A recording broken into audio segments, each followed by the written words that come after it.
Hello friends, welcome to my new video. दोस्तों, अगर आप भी अपने घर में स्टेयर यानी कि सीढ़ी बनवाने जा रहे हैं तो इस वीडियो को एक बार पूरा ज़रूर देखें, जिससे कि आप उन गलतियों से बच सकें जो आप सीढ़ी बनवाने में करने जा रहे हैं। दोस्तों, क्या आप भी उन लोगों की तरह सीढ़ियाँ बनवाने जा रहे हैं जो लोग ठेकेदार और मिस्त्री के द्वारा बताए गए तरीक़ों से बिना कुछ जाने समझे सीढ़ी को बनवा देते हैं और आगे चलकर उन्हें बहुत सी परेशानियों का सामना करना पड़ सकता है? तो रुक जाइए, यह छोटी सी वीडियो आपके लिए है। दोस्तों, सीढ़ी बनाने से पहले आपको ये बात जान लेना बहुत ज़रूरी है कि सीढ़ी में बनने वाले tread, riser, landing, step, hand rail, newel post, soffit, इन सब का आपको क्या साइज रखना चाहिए या फिर एक स्टेयर केस में ये सब चीज़ें क्या होती हैं। आपको पूरा डिटेल में एक्सप्लेन करने वाला हूँ और सब कुछ आपको बताऊँगा इस वीडियो में। और साथ ही साथ आपको यह भी बताऊँगा कि एक अच्छी सीढ़ी बनाने में आपको कम से कम कितनी जगह चाहिए, कितनी जगह की आपको ज़रूरत पड़ेगी, ताकि आपका सीढ़ी मजबूत बने और आपको चढ़ने उतरने में कोई परेशानी ना हो। इसके साथ ही साथ दोस्तों, वास्तुशास्त्र में भी सीढ़ियों का बहुत बड़ा रोल अदा करता है। आपको मैं कुछ वास्तुशास्त्र का लास्ट में टिप्स भी दूंगा, जिसे अगर आप फॉलो करेंगे तो दोस्तों आपको बहुत ही अच्छा लगेगा सीढ़ी बना करके। तो चलिए दोस्तों, आज के इस वीडियो को स्टार्ट करते हैं। और अगर जानकारी अच्छी लगे तो लाइक और सब्सक्राइब तो आप लोग कर ही देते हैं। तो सबसे पहले हम बात करते हैं ट्रेड की। दोस्तों, आखिर ये एक टेक्निकल टर्म स्टेयर केस में क्या आता है, ये ट्रेड होता क्या है? तो दोस्तों, मैं आपको बता दूं ट्रेड किसे कहते हैं। तो जब आप सभी लोग सीढ़ियों पर चलते हैं तो आपके पैर के नीचे जो ये सरफेस आता है, जो ये लेयर आता है सरफेस, उसको हम ट्रेड बोलते हैं। जिस सरफेस पर आप पैर रख करके ऊपर पहुँचते हैं उसको हम ट्रेड बोलते हैं। दोस्तों, ये ट्रेड का एक स्टैंडर्ड साइज होता है, आपको उसी साइज के अंदर ही इसको बनाना चाहिए। दोस्तों, इसका साइज की बात करें तो इसका जो मिनिमम विड्थ होता है वो आपका 10 इंच यानी कि 25 सेंटीमीटर यानी कि 250 mm से कम नहीं होना चाहिए और 300 mm से ज़्यादा नहीं होना चाहिए। अगर दोस्तों आप इससे कम या फिर 300 mm से ज़्यादा इसका विड्थ रखते हैं तो दोस्तों चढ़ने उतरने में आपका जो पैर है वो बराबर नहीं बैठेगा सीढ़ी पर। आपका पैर छोटा पड़ सकता है, फिर बड़ा पड़ सकता है। अगर आप साइज को कम ज़्यादा करेंगे तो दोस्तों आप फिसल करके, स्लिप करके गिर सकते हैं और आपको मेजर इंजरी हो सकता है। इसके लिए दोस्तों आप इसका साइज 250 mm से कम मत करिए और 300 mm से ज़्यादा मत करिए। आप इसका स्टैंडर्ड साइज है, इसके अंदर में सीढ़ी को बनवाइए, ठीक है। उसके बाद दूसरा हम बात करते हैं दोस्तों राइज़र की। राइज़र आखिर क्या होता है? तो दोस्तों राइज़र हम बता दें आपको, दो लगातार ट्रेड की वर्टिकल जो हाइट होता है, यानी कि दो लगातार जो ट्रेड होता है, ट्रेड का जो वर्टिकल हाइट होता है, इसे हम राइज़र बोलते हैं। और इसका जो हमारा साइज़ होता है, इसका साइज़ दोस्तों आपको 150 mm यानी कि 15 सेंटीमीटर से कम नहीं रखना है और 200 mm से ज़्यादा नहीं रखना है। यानी कि दोस्तों आपको इसका हाइट जो है 150 mm से लेकर के 200 mm के अंदर ही रखना है, ठीक है। अगर आप इसका हाइट ज़्यादा कर देंगे तो चढ़ने के लिए दोस्तों आपको पता नहीं चलेगा, आप पैर ज़्यादा हाइट पर रखना पड़ेगा और बार बार पैर ज़्यादा हाइट पर रख के चढ़ेंगे तो आपको बहुत ही जल्द थकान महसूस होगा और सीढ़ी पर चढ़ने में मज़ा बिल्कुल भी नहीं आएगा। इसके लिए दोस्तों आप इसका साइज़ 150 mm से 200 mm के अंदर ही रखिए, ठीक है। और दोस्तों मैं आपको बता दूं कि एक ट्रेड और एक राइज़र को मिला करके एक स्टेप बनता है, ठीक है। स्टेयर केस में एक स्टेप किसे बोलते हैं? एक राइज़र और एक ट्रेड को मिला करके एक स्टेप बनता है, फिर दूसरा स्टेप, फिर तीसरा स्टेप, ऐसे ऐसे एक ट्रेड एक राइज़र को मिला करके स्टेप बनता चला जाता है, ठीक है। अब हम नेक्स्ट दोस्तों बात करते हैं, तीसरा पॉइंट हमारा आता है विड्थ ऑफ स्टेयर, यानी कि स्टेयर की यानी कि सीढ़ी की आपको चौड़ाई कितनी रखनी है। दोस्तों मैं आपको बता दूं, नॉर्मल जो हाउस बनता है, नॉर्मल हाउस के लिए आपको ये 3 फीट से कम नहीं रखना चाहिए, ठीक है। नॉर्मल हाउस में दोस्तों आपको सीढ़ी का जो विड्थ होता है, जो चौड़ाई होता है, वो 3 फीट से कम मत रखिए और 5 फीट से ज़्यादा मत रखिए, ठीक है। क्योंकि जो बहुत ज़्यादा अगर आप चौड़ा बना देंगे तो आपको उतना ज़्यादा ज़रूरत नहीं होता है नॉर्मल हाउस में, यानी कि 5 फीट से ज़्यादा का किसी को ज़रूरत नहीं होता है। और अगर आप बनाते हैं तो आपका कॉस्ट बढ़ेगा, आपको ज़्यादा महंगा सीढ़ी बनाना पड़ेगा, ठीक है। दोस्तों आपको 3 फीट और 3 फीट से कम मत रखिए और 5 फीट से ज़्यादा मत रखिए, ठीक है। और अगर कॉमर्शियल की बात करें तो आप इसे 6 फीट तक बना सकते हैं, ठीक है। अब हम दोस्तों नेक्स्ट बात करते हैं। नेक्स्ट हमारा पॉइंट है, चौथा पॉइंट, लैंडिंग क्या होता है। दोस्तों अगर हम लैंडिंग की बात करें तो लैंडिंग दोस्तों क्या होता है? लैंडिंग दोस्तों मेनली 2 चीज़ों के लिए बनाया जाता है। सबसे पहला नंबर लैंडिंग किसके लिए बनाया जाता है दोस्तों? लैंडिंग जो हमारा स्टेयर होता है, स्टेयर का डायरेक्शन चेंज करने के लिए हम बीच में लैंडिंग प्रोवाइड करते हैं। और दूसरा नंबर, स्टेयर पर आप चढ़ने के लिए बीच में लैंडिंग प्रोवाइड करते हैं, जहां पर आप खड़े होकर थोड़ा सा रेस्ट ले सकते हैं, थोड़ा सा सांस ले सकते हैं, ठीक है। चढ़ने में अगर किसी का सांस फूलता है या कोई थक जाता है तो बीच में लैंडिंग बना होता है, जहाँ पर आप खड़े होकर थोड़ा रेस्ट कर सकते हैं, फिर अपना स्टेयर पर चढ़ना कंटिन्यू कर सकते हैं, ठीक है। और यही 2 ही पॉइंट के लिए बनाया जाता है दोस्तों। और अगर हम इसके साइज़ की बात करें तो लैंडिंग का साइज़ आपको कितना रखना चाहिए, तो मिनिमम विड्थ ऑफ आपका लैंडिंग की बात करें तो आपका जो स्टेयर का जो आपका चौड़ाई है, स्टेयर का चौड़ाई जितना आप ले रहे हैं 3 फीट, 4 फीट, 5 फीट, ठीक है, उसी का चौड़ाई का हिसाब से आप लैंडिंग का भी चौड़ाई रहेगा, ठीक है। और अगर स्टैंडर्ड की बात करें तो आप इसे 2.5 फीट से कम मत रखिए और 3.5 फीट से ज़्यादा मत रखिए, क्योंकि 3.5 फीट से ज़्यादा रखेंगे तो उतने की हमको ज़रूरत नहीं होती है। बिना मतलब का पैसा वेस्ट करके उसको बनाया जा सकता है ज़्यादा बड़ा, उसका कोई हमें ज़रूरत नहीं होता है। आप इसे 2.5 फीट से लेकर 3.5 फीट के बीच में बनवा सकते हैं, ठीक है दोस्तों। अब हम नेक्स्ट बात करते हैं कि हमारा सोफिट या फिर बेस स्लैब, सोफिट या बेस स्लैब क्या होता है।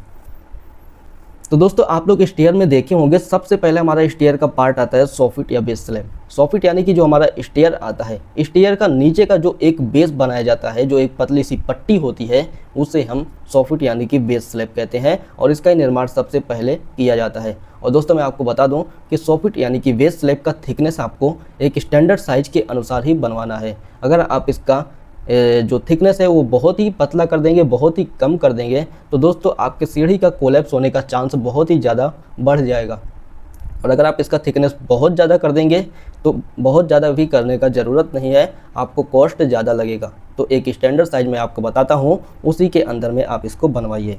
तो दोस्तों आपको इसका जो थिकनेस है वो आपको 6 इंच रखना है, ठीक है। आप 6 इंच में इसका थिकनेस में इसका बेस स्लैब बनाइए, आपका बिल्कुल परफेक्ट स्टेयर, बिल्कुल परफेक्ट आपका सीढ़ी बनेगा। अब दोस्तों हम नेक्स्ट बात करते हैं पिच। पिच यानी कि एंगल। एंगल क्या होता है दोस्तों? एंगल यानी कि जो आपका सरफेस लेवल होता है, जो आपका ग्राउंड लेवल होता है, वो लेवल से यानी कि जो आपका फर्श होता है, फर्श से आपका सीढ़ी कितने एंगल में बना हुआ है, उसे हम एंगल यानी कि पिच बोलते हैं। और ये एंगल आपको दोस्तों 38 डिग्री से कम नहीं रखना चाहिए, यानी कि 38 डिग्री से दोस्तों आपको ये एंगल कम नहीं रखना चाहिए और 42 डिग्री से ज़्यादा नहीं रखना चाहिए। अगर आप इसका डिग्री बढ़ाते हैं तो दोस्तों आपका स्टेयर बिल्कुल स्ट्रेट हो जाएगा, आपको क्या है चढ़ने में बहुत ही तकलीफ होगी। इसके लिए आपको 38 डिग्री से लेकर के 42 डिग्री के बीच में इसका एंगल देना है।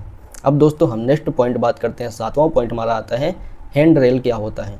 हैंड रेल की दोस्तों अगर हम बात करें तो हैंड रेल तो आपको सभी को पता होता है कि हाथ को चढ़ने के लिए हाथों से सपोर्ट जो प्रदान किया जाता है, चढ़ने के लिए हाथों से सपोर्ट प्रदान करने के लिए हम हैंड रेल बनाते हैं, ठीक है। यानी कि हाथ से थोड़ा सपोर्ट ले लेकर हम लोग चढ़ते हैं ना, उसी को हम हैंड रेल बोलते हैं, दूसरा कुछ नहीं है, ठीक है। और इसका जो साइज़ की बात करें तो इसका हाइट आपको 2.5 फीट से कम नहीं रखना चाहिए, ठीक है। 2.5 फीट से कम मत रखिए और 3 फीट से ज़्यादा मत रखिए। 2.5 फीट से लेकर 3 फीट के बीच में रखेंगे तो कोई भी साइज़ का आदमी होगा कंफर्टेबली उस हैंड रेल का यूज कर सकते हैं, ठीक है। 2.5 फीट से लेकर के 3 फीट के बीच में आप इसका हाइट को रखिए, बिल्कुल परफेक्ट आपका हैंड रेल बनेगा। और ये आपका हमेशा क्या होता है, हैंड रेल हमेशा आपको अपने राइट साइड में बनाना है, क्योंकि हर कोई राइट साइड से ही अपना हैंड रेल यूज करता है, ठीक है। रेयर केस में कोई लेफ्ट हैंड से यूज करता होगा, मोस्टली जो है राइट साइड से ही हैंड रेल को यूज करते हैं। और इसको आपको घड़ी की दिशा में बनाना है दोस्तों, क्लॉकवाइज, ठीक है। हमारा अगला पॉइंट है दोस्तों, 8वां पॉइंट है फ्लाइट क्या होता है। दोस्तों फ्लाइट किसे कहते हैं, ठीक है।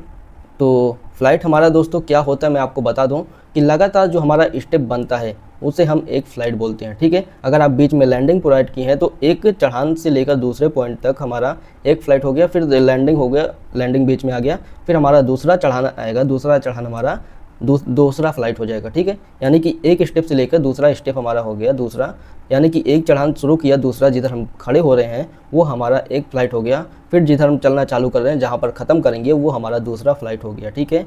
और आपको बता दें कि एक फ़्लाइट में मिनिमम कितना स्टेप आपको रखना है। एक फ़्लाइट में आपको मिनिमम 3 स्टेप रखना है और मैक्सिमम आपको 12 स्टेप रखना है, ठीक है। आप मिनिमम 3 स्टेप से लेकर 12 स्टेप एक फ़्लाइट में बना सकते हैं, ठीक है। और 2 फ्लाइट, अगर आप 2 फ्लाइट का यूज कर रहे हैं तो 2 फ्लाइट के बीच में जो गैप होता है वो आपका 1 फीट होना चाहिए, ठीक है। 2 फ्लाइट बनाने के लिए बीच में आपको 1 फीट का गैप ज़रूर प्रोवाइड करना है, ठीक है। अभी दोस्तों कुछ पॉइंट आपको बता देते हैं कंस्ट्रक्शन से रिलेटेड, जैसे कि स्टील कंक्रीट आपको क्या यूज करना है। तो दोस्तों अगर हम कंक्रीट मिक्स की बात करें तो कंक्रीट आपको दोस्तों 1:2:4 में आपको यूज करना है। 1:2:4 में आपको इसमें कंक्रीट यूज करना है, यानी कि 1 भाग सीमेंट, 2 भाग सैंड हो गया और 4 भाग आपका एग्रीगेट यूज करना है। इसी रेशियो में दोस्तों आप इसमें कंक्रीट को यूज करिए। अभी स्टील की बात करें तो स्टील आपको जो भी प्रोवाइड करना है उसका डाया आपका 12 mm से कम नहीं होना चाहिए।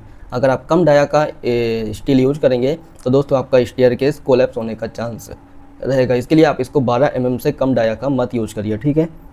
अब दोस्तों नेक्स्ट पॉइंट हम बात कर लेते हैं फ्लोर टू फ्लोर हाइट, यानी कि आप जिस फ्लोर से दूसरे फ्लोर पर जाने के लिए स्टेयर बना रहे हैं, सीढ़ी को बना रहे हैं, वो पहला फ्लोर और दूसरा फ्लोर का बीच में कितना हाइट आपका होना चाहिए।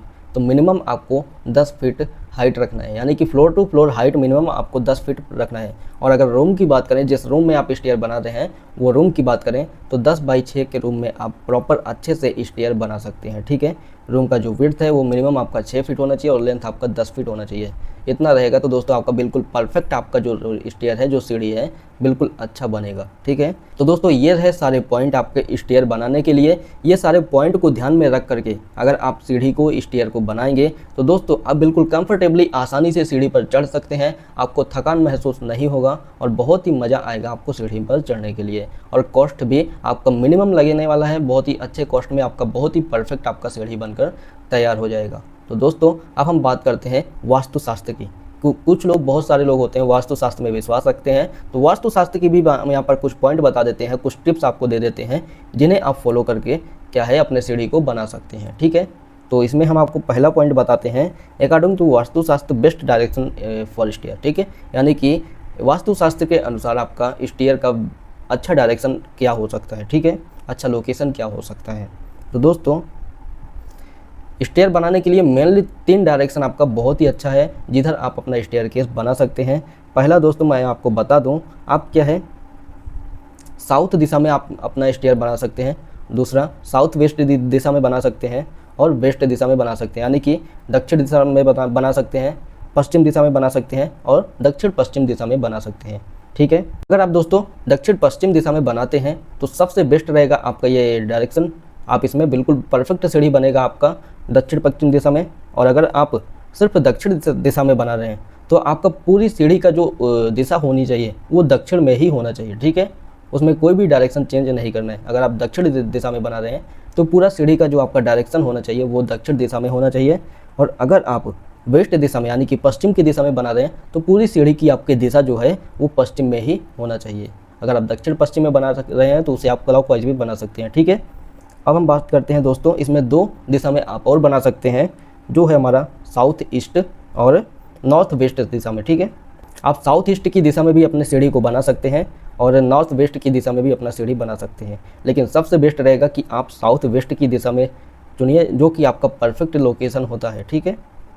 जो हमारा एनर्जेटिक एरिया होता है वो हमारा साउथ वेस्ट की दिशा है, यानी कि सबसे बढ़िया दिशा आपका वही रहेगा, ठीक है। दक्षिण पश्चिम की दिशा में बनाइए।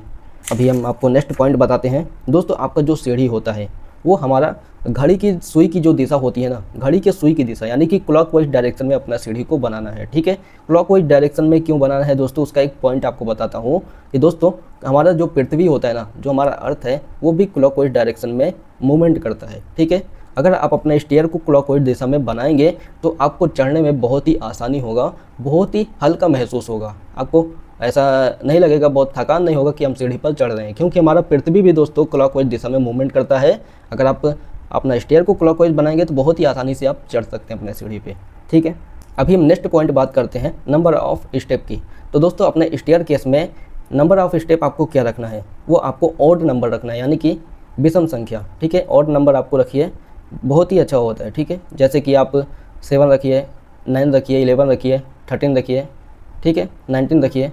तो उसका हिसाब से आप अपना ऑड नंबर में अपना स्टेप का नंबर चुनिए, ठीक है, डिसाइड कर सकते हैं। अगला पॉइंट बात करें तो दोस्तों आपको सीढ़ी के नीचे कुछ भी नहीं बनाना है, बिल्कुल खाली रखना है।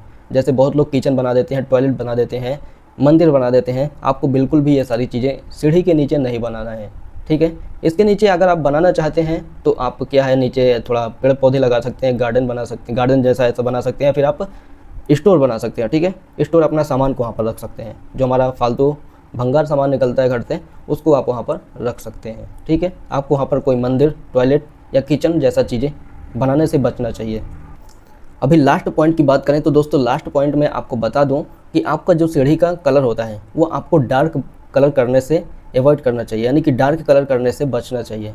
अपना सीढ़ी का कलर डार्क मत रखिए, बहुत ही अच्छा लगेगा सीढ़ी देखने में, ठीक है। तो दोस्तों यही सारे पॉइंट थे सीढ़ी से रिलेटेड, स्टेयरकेस से रिलेटेड बताने के लिए। तो दोस्तों आई होप आप सभी को वीडियो अच्छा लगा होगा। वीडियो अच्छा लगा हो तो वीडियो को लाइक करिएगा, चैनल पर नए हो तो चैनल को सब्सक्राइब करिएगा। हम आप सभी को मिलेंगे बहुत ही जल्द नेक्स्ट वीडियो में एक अच्छे से टॉपिक के साथ। तब तक के लिए दोस्तों जय हिंद, वंदे मातरम।